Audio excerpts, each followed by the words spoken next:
Hello mga makaka! Welcome po sa ating Season 2, Episode number 2. Yay! Very special po itong episode na to. At para po doon sa mga nagtataka kung bakit ako mag-isa, wala po si Maricar for today. Meron po siyang mga commitments. Di ba? Ang sikat na niya. Pero, meron po kaming... meron po kaming inihanda na special guest for today. Ayan, etong guest natin ngayon ay very relevant sa ating topic for today na malalaman nyo mamaya kung bakit. Ayan, tatawagin ko na siya si Donya Buding! Hello, Donya Buding! Hi! Ako di mo pala lang. Hi! Hello! Donya Buding, have a seat. Hi, thank you. Na-invite ako dito. Welcome po sa ating episode ngayon. Ako po si Apple with Donya Buding Marie. kami po ang inyong Madaling Kausap! Yay! Kala nyo talaga wala ako, no? Sorry. Binihisan mo kasi ako ng wardrobe specialist namin. Yes, meron na kaming wardrobe specialist for today's video. Yes. So, alam niyo lang, hindi ko damit to. Ayan. Guys, kamusta naman? Hello! Kamusta naman ang dress natin, di ba? Para akong lilitsunin. Napakamahal po ng dress na to. Ewan ko bakit niya binili. Showa talaga kami na showa sa mga pinagagawa namin. Yes. Para lang mapasaya namin kayong lahat. All for the vlog. Ito na talaga, malapit na talaga akong palayasin sa bahay namin. Ayan. Ay, naku, alam mo bakit matatalbugan mo na si Mama. Ayan. For today's episode. Relevant kasi, bakit ako nagbihis ng ganito? Dahil ang episode namin ngayon ay ang pagyaman! Ayan, di ba? Kaya naman mukhang mayaman si Donya Buding. Show me the money! Ay, bago pala yan, Bes, we want to thank you all, guys, for your cooperation. Cooperation talaga. Yes. Pagtangkilik doon sa ating episode number 1. Yay! Maraming salamat po sa nanood, nag-comment, nag-like, nag-subscribe. Yes. At patuloy nyo lang po panoorin yung mga reels namin, yung mga episode namin. Yes. I-share. Spotify, YouTube, TikTok, Facebook. Share nyo din sa mga friends ninyo. Give it a thumbs up, please. Kung hindi naman nakakabigat-bigat sa inyo yung thumbs up. Pa-thumbs up naman. Ayan! Going back to our topic, pagyaman. Pagyaman, pag-uusapan natin ngayon. Yes. Ang yaman. Very relevant to sa mga OFW. Oh, yes. Sabi nga nila, kaya ako mag-abroad dahil gusto kong yumaman. Yumaman na po ba? Mayaman na ba tayo? Parang hindi pa naman. Whoop! Sa 14 years ko, 15 years as an OFW, parang hindi pa naman ako yumaman. Yes. No? Iba naman kasi yung iniisip mo sigurong yaman na yaman. Baka iniisip mo yung milyon na yung mo, hindi pa ganon. O kaya naman, yaman na madami kang iba-ibang kotse. Iba din naman yun. O meron kang palasyo sa Pilipinas. Iba din naman yung yaman na ganon. Diba? So, pag-uusapan natin ngayon, yun nga, sinasabi natin, ano ba yung ibig sabihin ng yaman? Para sa inyo, para sa amin. Ano ba yung salitang yaman? At paano ba nasasabing mayaman ang isang tao? Diba? Mayaman. Yes. Oh, mayaman ka. Uy, ang yaman nito. Diba lagi natin yung binabanggit? Asaran, diba? Uy, ang yaman mo na. Ganon. Pag may nakita tayo, yung bago jacket, ang yaman. Oo, diba? Mayaman ka na agad. Bago ng jacket mo. Ano pa? Pinaka ito, number 1, makaka-relate lahat hanggang sa Saudi Arabia. Pag may mga gold. Yes. Mga gold na kwintas, bracelet, sing-sing, naglalakihan. Hala, pare, ang yaman na ni pareng mga ganong, diba? Ganong label. May ganon Paano mo masasabi kung mayaman na? Ganon yung mga Pinoy. And also, syempre, malaki ba ang respeto sa'yo, sa isang tao, kung ikaw ay isang mayaman na tao? Diba? Yes. Mag-uusapan natin. Pag-uusapan natin. And in the end, yung ating conclusion, always, bakit hindi yung mayaman ng mga Pilipino? Mostly, hindi talaga mayaman ang Pinoy. kay OFW or sa Philippines, hindi ganun na kalakihan ang yung income, yung savings, ganun. Hindi ganun kalaki yung inaano nila ng agwat. Yung agwat sa buhay. Yung tinatalon nung agwat sa buhay. Diba? Parang yun yung questionable. Bakit? Pag-uusapan natin. Diba? Yes. So, for me, definition of yaman is literal. Marami kang pera. Literally ha. Yan. Marami kang pera. No? Yes. Malaki yung ipon mo sa bangko. Yes. Marami kang ari-arian. Yan sa akin literally. Yan. Literally. Kasi pag sinabi mong yaman, parang nandun kagad tayo sa isip na may pera eh. Oo, pera agad. No? Dapat may pera. Pera agad. Kasi, panggastos. Oo. Kasi yung mga sinasabi naman nila na may mga designer bags, yes, may mga designer clothing, pwede naman po yung maging fake. Yes. Pwede namang mabili yan sa sale.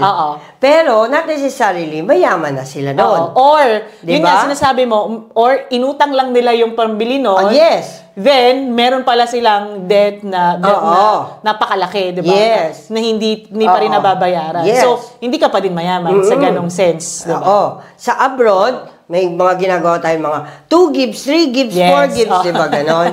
Or pwede din naman kung meron silang bank, credit card. Yes, credit card. Yes. Ganon din naman sa Pilipinas. Pero sa akin nga, yun, literally talaga, meron kang means na panggastos, panglabas agad ng pera. As in, right there and then, kailangan ko ng ganito, akin ng pera, ganyan agad, bayad agad. Yun sa kanya yung... Walang utang, walang yes. Yun na sa akin ng literal. Na pero, mayaman. meron din naman kasing mayaman ka sa, alam mo yun, pagmamahal ng pamilya. Yes, sa kaibigan. Meron din naman ganon na sense. Mayaman ka sa trabaho. Oo, sa career. Maganda ang sa career mo. Kasi ang ganda ng posisyon mo sa work. Or, maganda ang estado ng kumpanya na pinapasukan mo. Yes. Yan. May iba-iba din kasing klase ng yaman. Wala rin lang din sa pera lang. Or yun nga. Mayaman ka sa experiences. Yes. Diba? Mayaman ka sa mga jowa.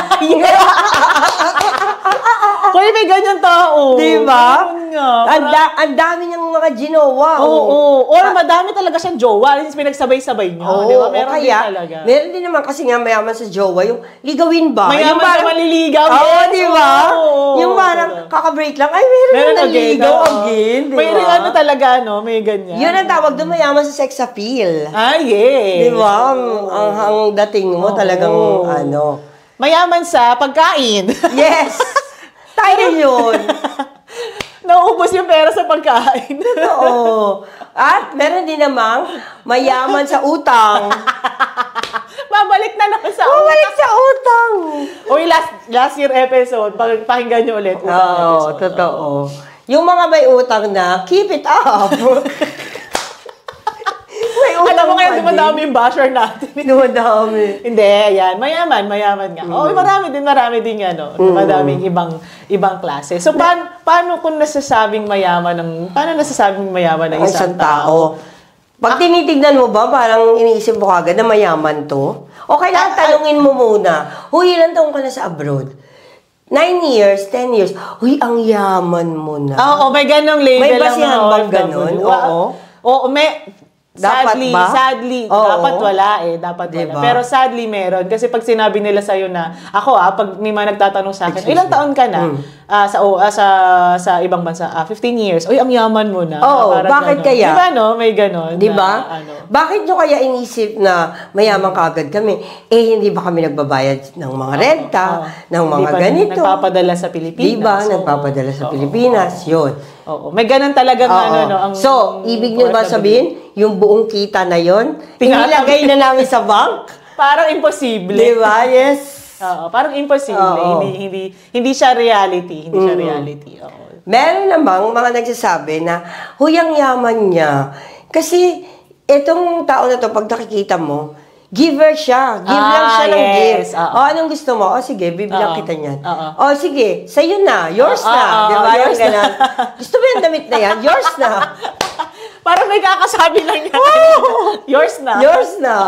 Oo. Diba? May mga ganun na parang, ang yaman niya kasi parang wala lang sa kanya. Diba kagaya nga pag sa mga kaibigan, magkano i-revolute kita? Yung agad, iniisip na kagad natin, ito hindi ito kinakapos kasi mayroon agad bigay lang kagad ng pera eh. Diba? Or may kotse.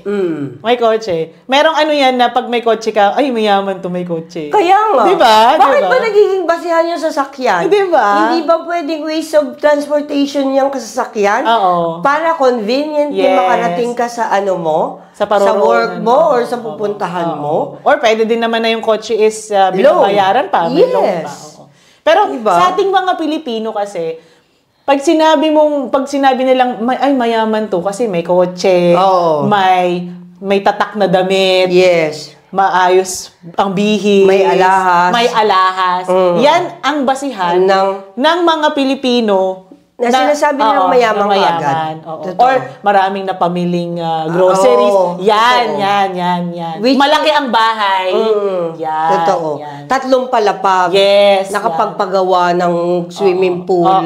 Diba? Yan ang basihan talaga ng ang mga Pilipino Pilipino na masasabi nilang mayaman. Ikukumpara ko dito sa Malta na yung mga tao dito, information lang sa mga hindi sila mukhang mayaman. Oo. Yung mga mayayaman dito, hindi sila mukhang mayaman. Pag tiningnan mo sila, alam mo yon, nakapambahay, naka-shorts lang na hindi pa nga, wala pa nga tatak. Minsan nabibinibili sa market, naka-t-shirt lang na, alam mo yun, hindi tatak. Paulit-ulit ang suot nila. Yes.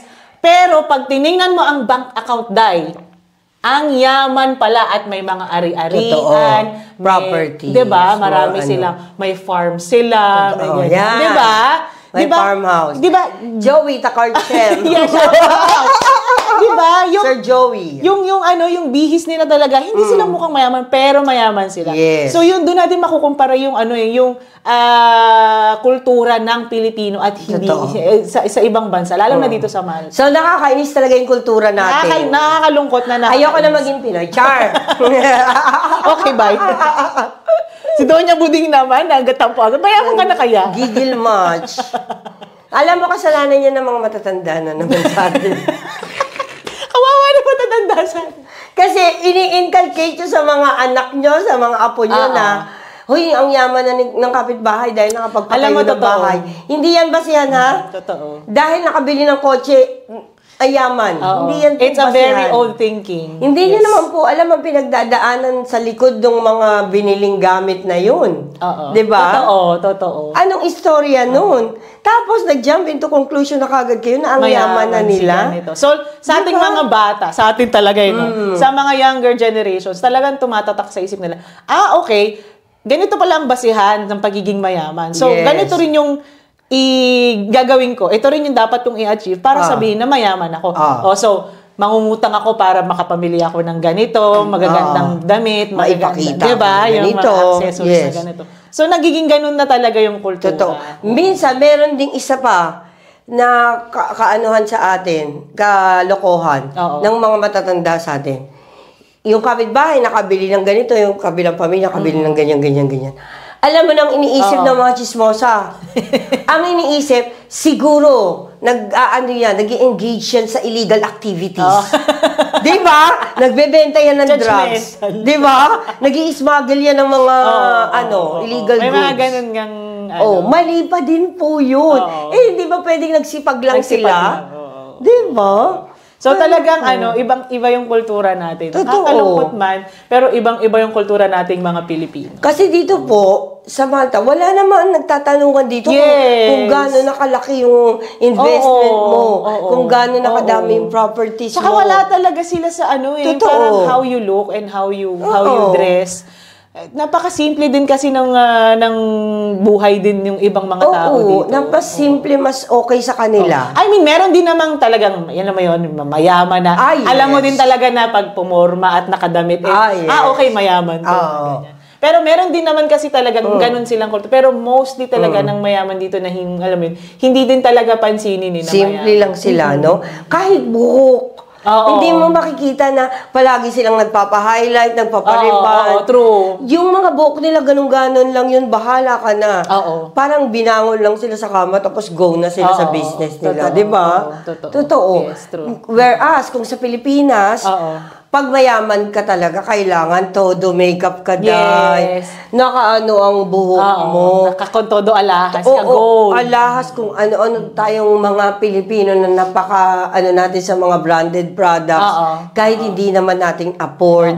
'Di ba? Kailangan bag mo ganito, sapatos mo ganito.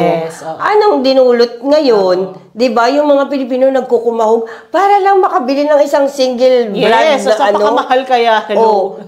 Inubos mo na lahat ng 13-month pay mo para lang sa isang bagay. At saka yun ngayon nakakalungkot doon parang nagdidwell na lahat ng tao ngayon sa material na bagay na parang, huy, mahal yan, ganito yung damit ko, ganyan. Pero kasi, ito naman sa atin, magkakaibigan, di ba? Pag may nakitang maganda, di ba? Uy, ang ganda ng damit mo. Bagay sa'yo. Uy, 3 euro lang yan. Diba? Ano pa? Uy, 3 euro lang yan. Nakita ko sa ganito, binili ko na. Ganun. Bagay sa'yo. Diba? Bagay sa'yo. Oo, diba? I mean, tayo kasi, tayo yung, hindi naman sa pamurahan. Doon saan tayo makakatipid. Totoo. Diba? Kasi, yung reality nating mga OFWs, yun na nga, hindi ganun kalaki yung kinikita natin. Yes. May binabayaran pa tayong utilities, may padala sa Pilipinas. Insurance. Obviously, may insurance, may savings pa din. Yes. Na tinatry nating talagang igawin every month. And yun talagang natitira na para sa atin. Hindi na rin ganun kalaki. So talagang magtitipid ka. Pero, din. okay po, yun yung mga nakakabili ng branded. Ay, karapatan nyo po yan. Sige, go. Kung you have the means, why not? Diba? Diba, pinaghirapan nyo naman po yung pera na yan, sige, go. Kaya lang, isipin nyo din naman po, kung ipapangutang nyo, number one, mas nakakahiya po yan. Kung dahil mangungutang pa kayo para makabili lang yan, it's a no-no for me. Parang para sa akin, mag-stick na lang ako sa, simpleng bagay. Simpleng bagay na gamit, diba? Kesa naman kayo din ang magsasuffer in the long run. Nagbabayad kayo ng utang, nagpapadala kayo, pa kayo ng mga kung ano-ano, diba? Yun lang. Totoo. Which is talagang, ang nagiging realidad na nga ngayon. Mas nawawala na yung parang, dapat mas mayaman ka sa kaibigan, mas mayaman ka sa pagmamahal, mas mayaman ka sa talino, diba? Mas mayaman ka sa ganda ng kalooban. Mayaman sa spirituality, yung relasyon mo sa Diyos. Yun nga, diba? Na parang nawawala na yung ganong essence. Natatakpan na yung ganong essence, lalo na sa ngayon, sa social media age. Yes. Kasi lahat, nang nakikita mo social media, ganon, lahat gustong yumaman. Nilalabas nila mga ganon. Perfect example na lang. Pag binigyan ka ng simpleng bagay, ngayon parang di na na-appreciate ng mga kabataan or kung sino mang generation na to. Gen Z, Gen Alpha, Kineme. Di na nila na-appreciate. Ang mas gusto nila ay, hindi iPhone 16. Hindi siya. Ay, hindi ganito, hindi PS5. Ay, hindi. Bakit? Diba? Simpleng t-shirt, simpleng ganito, hindi na nila ma-appreciate ngayon. Pero sana, kung maiaano nyo naman, pwede nyo namang ituro yan. May babalik natin yung ganong teachings na matuwa ka na lang kasi binigyan ka. Yes. Naalala ka. Alam mo yun? Hindi naman tayo mayaman, anak. Diba? It's the thought that counts, yung sinasabi nila, diba? At saka isa pang ayoko sa mga inaano ng mga Pinoy. Minsan, pag may nakikilala tayong tao, alam mo, sinasabi kagad natin doon sa, mga ibang tao, huy, tangi, mayaman yan. ano pong sense noon? Parang, ano pong mangyayari kung nalaman yung mayaman yung pinakilala sa inyo, di ba?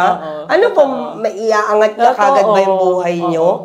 Bakit parang merong kagad na parang barrier? Yes. Yung parang dapat meron siyang wall kagad na, huy, wag mong anuhin yan, mayaman yan. Bakit po? Papatayin niya ako right then and then nung malaman niya na mayaman siya at mahirap lang ako. Yun na nga yung next natin yung next issue natin Bakit? Diba? Bakit, mas marespeto ba sa, mas nire-respeto ba? Pag may pera? Ang isang tao kung mayaman siya. Para sa akin, Talaga? Yes, para sa'yo? Sa tingin mo? Sa tingin ko, lalo na nga ngayon sinasabi ko, ngayong age natin na to, parang mas madaming nakukuhang respeto ang mga mayayam or may kaya kaysa dun sa mga hindi masyadong pinalo or mahihirap.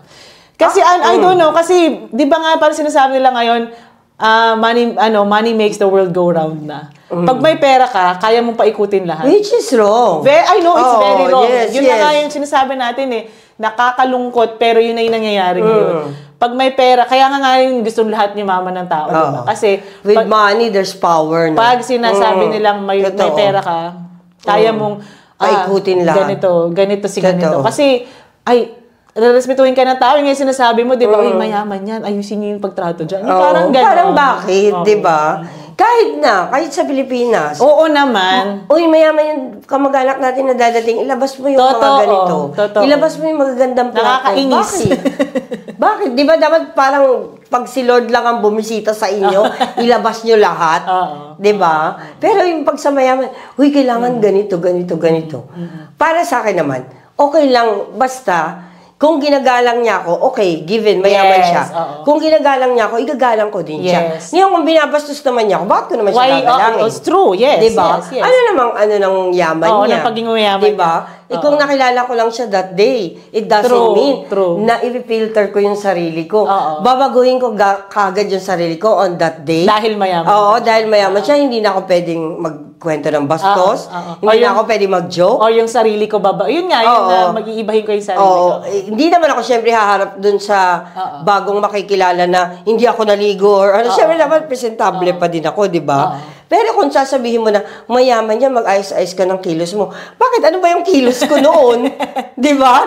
Na nakilala ko yung mga paslupa. At saka bakit kailangan na magkaiba ang pagtrato. Yes. Yung sinasabi mo, palaging mayroong pagitan or may wall. Exactly. Sa mga hindi mayaman at sa mayaman. Bakit? Bakit palagi nating iniisip ganun? Bakit palaging priority sila? Mayaman na nga sila, priority pa sila. Alam mo yan ang totoo. Di ba? May pera na nga yan, priority pa. Ako ayaw ko talaga yan. Yung magkaroon ng palaging leveling na mayaman, mahirap. Kung ako nga, kaya siguro di ako yayaman eh. Kasi yung parang idea ko, nandun sa maliliit. Yung nagbabasura, yung nagdi-deliver ng tubig, nagdi-deliver ng ganito. Gusto ko sila, kung ako ang boss, sila ang bibigyan ko ng mga hampers. Tsaka bonus. Diba? Sila ang pero yung syempre, yung mga boss, ang bibigyan, yung mga boss din ng kabilang kumpanya. Na parang, yung nag-exchange gift lang kayo, hindi nila naman kailangan. Hindi nila kailangan, sa totoo lang. Pero binibigyan mo yung mga mayayaman, tinatapon lang nila. Hindi nila sa tinatapon, pero pinapamigay din nila.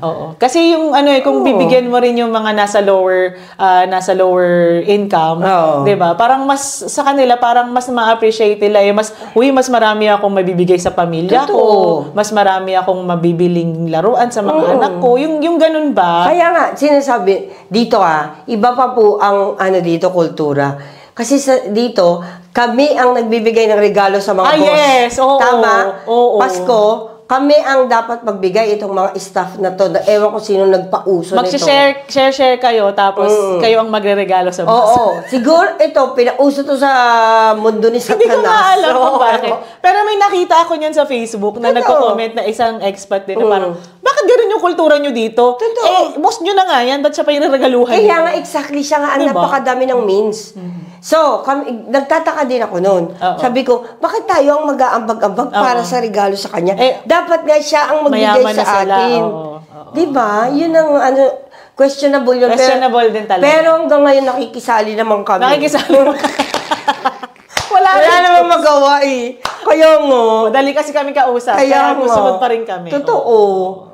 Pero yun nga talaga, doon tayo nalulungkot sa pagtatrato, pagkakaroon ng pagkakaiba ng pagtrato ng mayaman at hindi mayaman. To the point na minsan yung mga hindi mayaman, naaapi na. Yes. Diba? Mas naaapi sila. Totoo. Kasi binabaliwala sila na parang, okay lang yan, tatanggapin nila yan. Kasi, andyan na sila na sila, wala nang mawawala sa kanila diba? Wala silang choice So parang,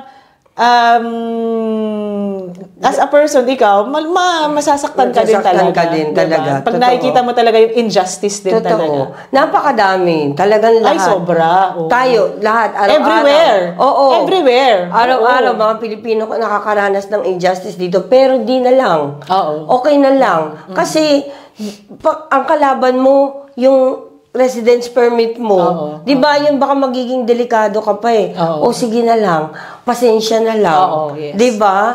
Hindi lang dito, Bes, hindi lang dito eh. Kasi kahit sa Pilipinas, di ba, yung mga mahihirap sa Pilipinas na talagang nagkukumahog everyday na parang pumasok. Di ba? Na parang magkumita ng pera at talagang kakapiranggot na lang yung nila. Pero tinatrato pa sila talaga na parang balewala. Basura. Di ba? Yes, yun ang nakakalungkot dun eh. Totoo. Diba? Ikaw na, ngayon naman, kung ikaw ay isang mayaman at isang, alam mo yun, siguro, it's about time na gumawa ka din naman ng paraan, di ba? I mean, hindi naman din para mo pa na ipamukha mo sa mga mahihirap na, ito, ganito, mayaman na ako, ganyan. Ang sabi nga nila, may nadidinig mo naman siguro to, na ang tao, binabago siya ng salapi. Oo. No, ngayon, I agree with that. Oo. Binabago siya ng salapi. Pero talagang kung ang tao ay may mabuting kalooban at nandun pa rin ang mga paa niya nakatapak sa lupa,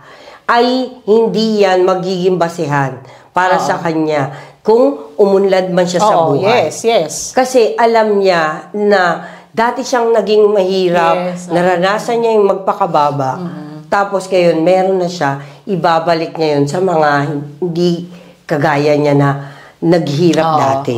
Diba? Yes, oo. Totoo. Kasi tayo, binabago talaga tayo ng salapi. Totoo, I agree with that. No?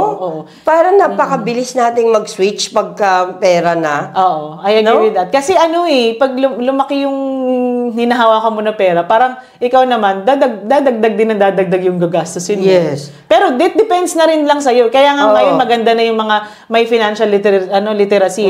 Kasi tinuturo na sa mga tao na, ganito yung pag-handle ng pera. Yes. Ganito yung tamang pag-handle ng savings mo. Hindi yung basta-basta ka na lang gagastos, ganyan-ganyan. Basta may pera ka. Totoo. Oo. So, maganda din yun. Which is very disappointing and upsetting din naman kung sa konting pera lang, nagpakilala ka na, di ba? Yes. How much more Sa kung mas milyonaryo ka na? Hindi ka na pala marireach, di ba? Sabi nila.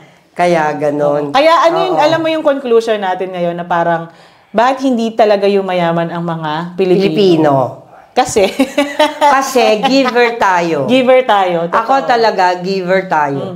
Totoo yan. Lang ng mga kamag-anak, mga pamilya sa Pinas, bigay na kagad tayo. Hindi tayo nagtatabi para sa future. Ako personally, yes, I agree. At saka hindi tayo tinuruan ng saving for the rainy days. Yes. Wala tayong ganyan. Never. Number one reason is that savings hindi inuuna. Yes. Kasi ang sa atin ngayon, pag may pera ka ngayon, gastusin mo lahat ngayon. Kasi sabi nila, baka bukas wala ka na. Di ba? Ano yung parang sinasabi nila na you only live once. Kaya i-enjoy mo na. Yun yung kultura kasi natin. Yes, exactly. Which is, meron din namang pros and cons. Yes. Kasi may kasi na-enjoy mo yung pinagpaguran mo, ikaw naman ang nagpagod. Ang pangit lang na side is yun nga, walang natatabi sa pagdating ng mga sakuna, emergencies na medical. Lalo na ngayon sa Pilipinas, ang mahal ng gastusin sa ospital. Buti pa dito, libre, kahit papaano. Yes, diba? yes. So talagang, ang mga Pilipino, hindi sila lalaki ang savings, di yayaman. Kasi nga, bigay ng bigay or labas ng labas ng pera. At saka, meron ba tayong notion na palagi natin sinasabi, pag sumweldo ako, bibili ako ng something na mahal para sa sarili ko. Sa buwan-buwan ka sumweldo ng ganon. Buwan-buwan kang bumibili ng mahal para sa sarili mo. O ano na pong naipon ninyo? Wala. Totoo. Diba? Kasi binigyan nyo ng sarili nyo ng kapritsyo nyo, pinagbigyan nyo ng pinagbigyan. Which is okay lang naman po yun. Again, pera nyo po iyan. Pero, diba? yun nga, sinasabi natin, magtabi pa din magtabi for pa rin. rainy season. Ang meron din naman ako napapanood na ganyan, yung deserve mo yan. Yan laging ganun, di ba? Deserve mo yan. Mag-travel ka lang. Deserve mo yan. Kumain ka ng sangyup. Deserve mo yan. Oo. Tapos kinabukasan po, wala na po kayong budget. Paano po kayo papasok sa work or paano po ang pamilya? Or magtitipid ka sa pagkain mo, diba? Yun nga yung sinasabi nila, ubus-ubus biyaya pagdating nakatunganga. Yes. Pagdating mukhang kawawa. Di ba? Wag naman po masyadong ubus-ubos na ubus. Ako naman, ang advice ko sa mga Pilipino or sa mga OFWs na din, pagkasahod nyo, savings agad, uunahin. Kasi, ang iba pag nag-budget kayo, palagi nyo uunahin yung savings nyo kasi para hindi nyo na yung nagagalaw. Then, tsaka nyo na yung i-budget yung utilities, yung kung ano-ano pa. And then, tsaka nyo yung para sa inyo na. Yung matitira na lang. Yes. Doon nyo na lang kukunin doon sa matitira. Kasi para, na yung savings ninyo. Nakatabi na talaga. Secured na talaga siya. At hindi nyo na yung gagalawin, obviously. Exactly. Ito naman natutunan ko sa jowa ko. Ikaw ay maggastos ka kung kaya nung means mo. Yes. 'Di ba? Wag nang mag-overboard. Over. Ngayon, ito namang ginagawa ng jowa ko, mag-aalat lang siya ng per example, €200. For all na 'yan. Kunyari may bibilin siyang ganito. May bibilin siya o kakain kami sa labas ganun.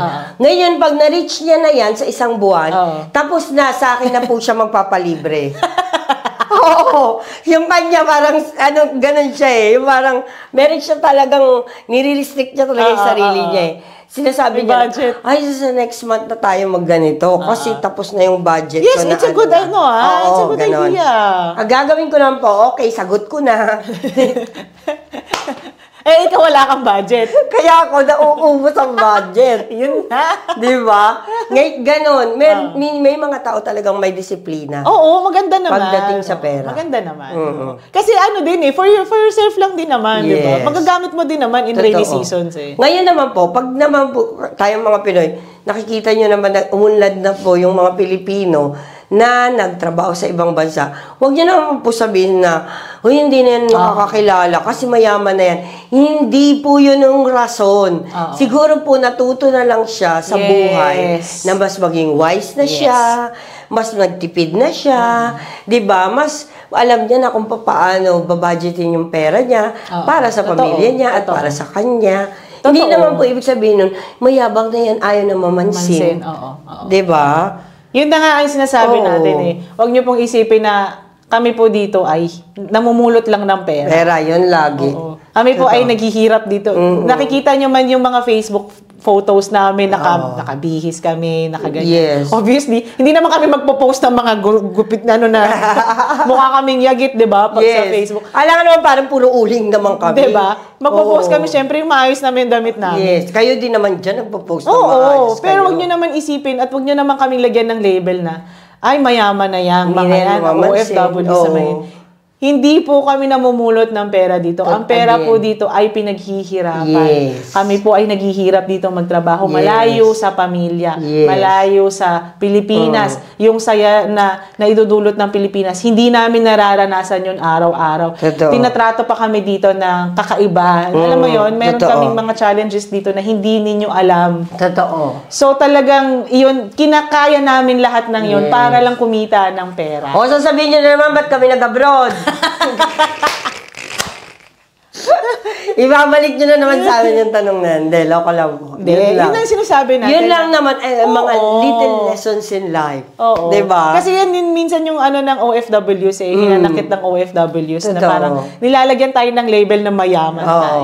At saka, hindi naman agad-agad mayaman. Parang sinasabi kagad na, hindi kayo makapagbigay, andali lang naman sa inyo ng pera dyan. Hindi po totoo yun, na madali ang pera dito. First of all, may gastusin din kami dito. Kuryente, tubig, pagkain, bahay, ganun din. Ganun din yung gastos namin, kagaya ng gastos nyo sa Pilipinas. So, ngayon, ang po natin dito, kung gusto po nating yumaman sa buhay, maging mayaman talaga, as in yaman na yan syempre magbi-business tayo. Yan kasi yung business talagang, iba na yan pag may business ka na.